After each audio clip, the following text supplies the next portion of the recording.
Hi everyone, I welcome you all to my YouTube channel. My name is Genevieve L. Galagar and today I'll be discussing about the topic Contemporary Issues of Gender Concepts in the Teachings of English. There are actually 4 issues of gender concepts in the teachings of English that we're going to discuss today. First, gender inequality of language. Second, gender stereotyped in ESL course books. Third, gender bias in English language teaching course books. And the last is sexism in Philippine preschool English language textbooks. These are the following objectives for today's discussion. First, to understand gender concepts and definitions. Second, to distinguish the relationship between gender and language and gender concepts in English language education. And last is to discuss and infer some of the contemporary issues on gender concepts in the teachings of English in the Philippine setting and in the world. From the very beginning, people's lives are differentiated based on their gender. To some extent, these instructions of how to behave and what to do based on their gender might not seem problematic at all. Now, what do you mean by gender? According to Rubin in 1975, gender is a concept which was used as a reference to biological sex determined by any societies and cultures. It is also a socially constructed set of roles and responsibilities associated with being girl and boy or women and men, and in some cultures a third or other gender. Another is, according to Risberg, Johansson, and Hamburg in 2009, gender is a continuing social construction designating any individuals as feminine and masculine. How is sex different from gender? Sex is typically binary in nature, in which a child is born as a male or a female. Gender is not born with, it is learned from the different societies, cultures, and historical periods, as well as they depend on socioeconomic factors, age, education, ethnicity, and religion. This can be changed over time since social values and norms are not static. Now, what is gender equity and gender equality? Gender equity is the process of being fair to all people in an effort to work toward gender equality. It is giving each individual what they need to be successful, which may vary from person to person. While gender equality, it is the state or condition that affords women and men equal enjoyment of human rights, socially valued goods, opportunities, and resources. It is the goal of equity, which means people have the same choices and access to opportunities and are equally valued regardless of gender. Now let's talk about gender stereotypes. Gender stereotypes are ideas that people have on masculinity and femininity. It is what men and women of all generations should be like and are capable of doing. For example, girls should be obedient and cute, are allowed to cry, and boys are expected to be brave and not cry. Women are better housekeepers and men are better with machines. Or boys are better at mathematics and girls more suited to nursing. What is now the relationship between gender and language? Language is a factor that is existent in all of them. It is a system of symbols, norms, and beliefs that is used to communicate with others. The relationship between gender and language is a mutual one. That is, gender is both reflected and constructed by language, and language helps to shape gender. Language and gender itself is an area of study within social linguistics, applied linguistics, and related fields that investigates varieties of speech associated with a particular gender or social norms for such gendered language use. Research on gender and language began in 1970s with the studies of linguists with feminist perspectives. One of the first who published in this field is Alec Koff. According to her studies, the history of gender and language can be classified into 4 approaches, and these are deficiency approach, dominance approach, difference approach, and postmodernist approach. The weaknesses of female language are highlighted in the deficiency approach, while in dominance approach, the reflections of male dominance in language is studied. In difference approach, it is how female language different from male language that is the focus of the studies, while in postmodernist and post-structural understanding, gender is performed, constructed, and displayed in written and spoken discourse. Let us now proceed to gender concepts in English language education. Gender discourses and practices are inevitably inherent in the educational territory in general and in language education in particular. We define language education as an institutional space and discourse that embraces four educational practices: language education policy and planning, language education curricula, language pedagogy and instruction, and language education assessment and testing. However, the issues of gender and genderness have seeped into educational territories, discourses, and practices.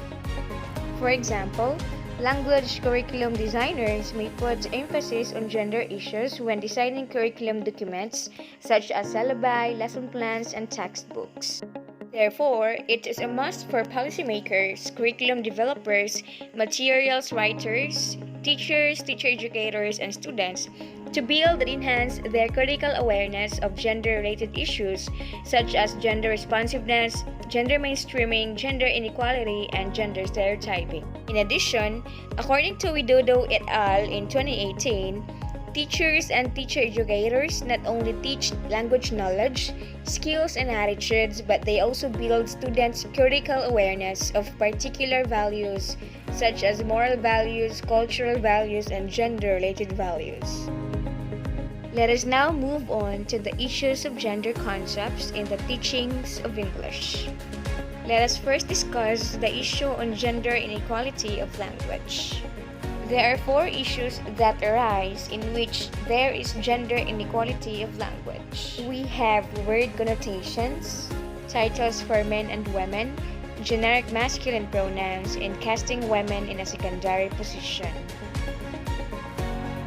According to Alec Koff in 1973, she points out some commonly used linguistic features that she sees as discriminating to women and indicates a gender bias in language.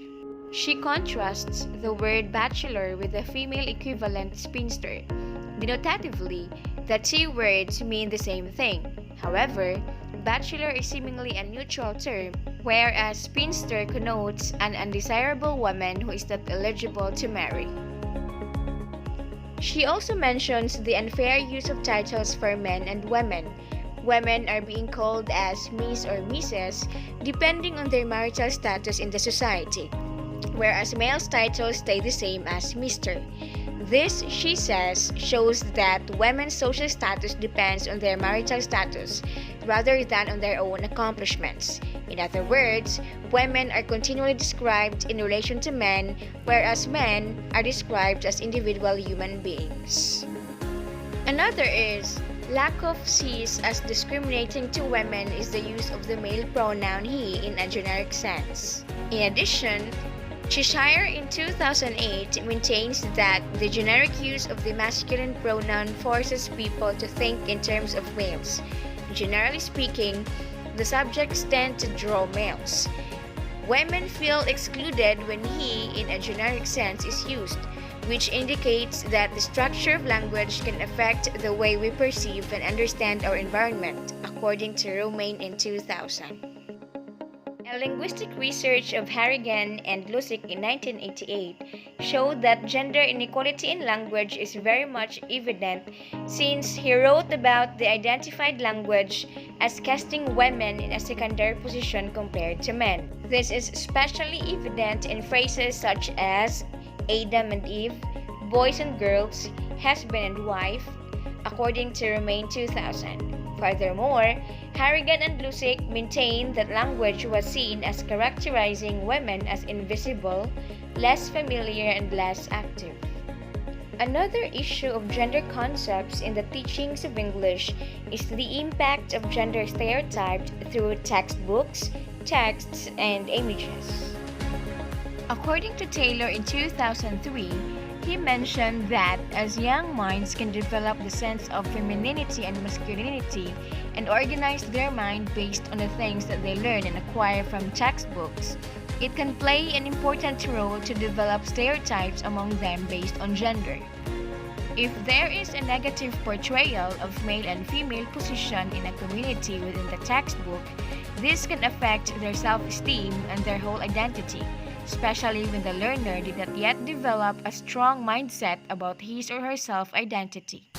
Ali Dabag in 2016 finds from his research that the ESL textbook Prospect 1, 2, and 3 used throughout the nation of Iran presented the male characters to be more active rather than female characters. The choice of words presented in the material pointed out through a content analysis made it very clear who held the superior position in the society and who was inferior. Another impact of gender stereotype is through images. A research by Seiran Janati 2015 shows how pictures are incorporated in ILI pre-intermediate textbook series, which shows certain roles for female and male in the society. She highlights that in this particular book, women are shown as the characters of mother, housewife, someone who believes in superstition, and also careless drivers, while men are shown in positions as attending office and giving speech to a huge crowd. These kinds of images can work as a stimulus for the learners to get an understanding that certain roles are meant to be played by a specific gender and might also develop the idea that such roles cannot be switched. A research conducted by Kershad Hilani and Hashmi in 2010 brought the issue of developing female image through 9th and 10th grade English learning course book. The research points out that the image of women created the choice of words and thereby inculcated among the learners was much inferior compared to that of men.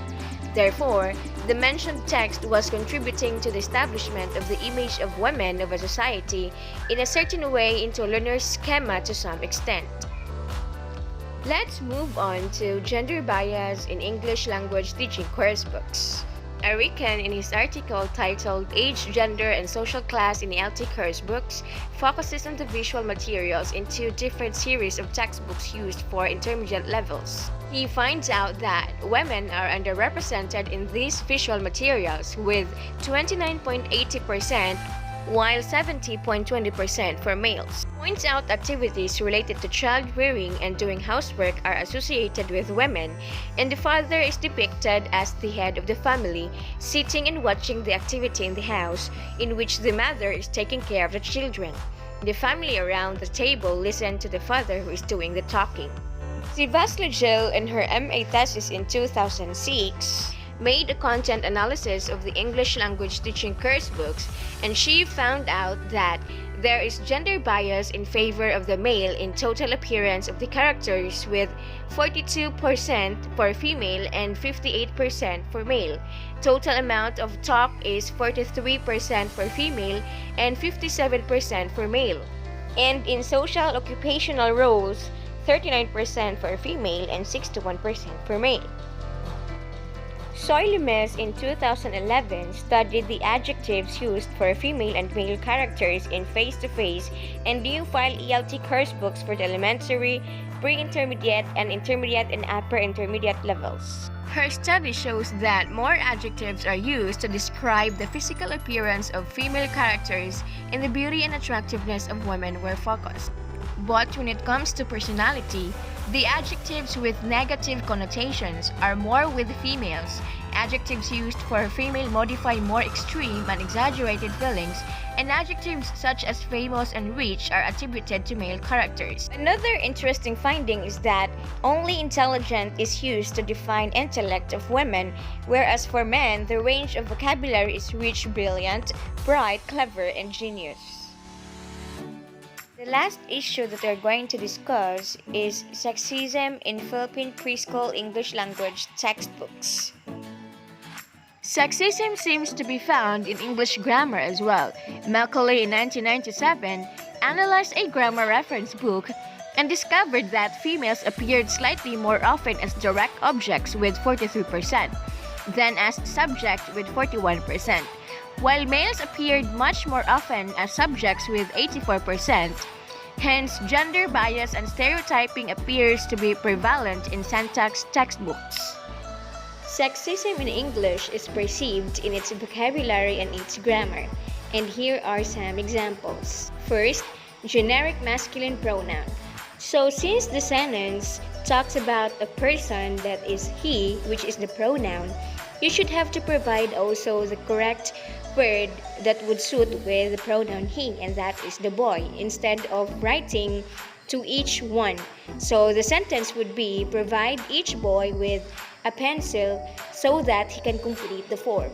Another sexism in English is the masculine-derived expressions, like doing a man-sized job, sportsmanship, engineering, manning the space shuttle, and the like. The last is using negative words for sexually expressive women but not for sexually expressive men. For example, the use of the words mistress, the other woman, slut, bitch, harlot, whore, and so with the others. In the Philippines, the integration of the gender perspective into education, which covers English language teaching, was the government's attempt to shape gender notions through pedagogical practices. Therefore, it allows us to use more creative emphasis, gender-sensitive or gender-neutral expressions such as person or individual as men, first-year student as freshman, people or humanity as mankind, artificial or machine-made or man-made. And in this way, we can help eradicate any form of gender discrimination and violence committed in schools gender. In cases of bullying, sexual harassment, or withholding of academic opportunities will be of less committed.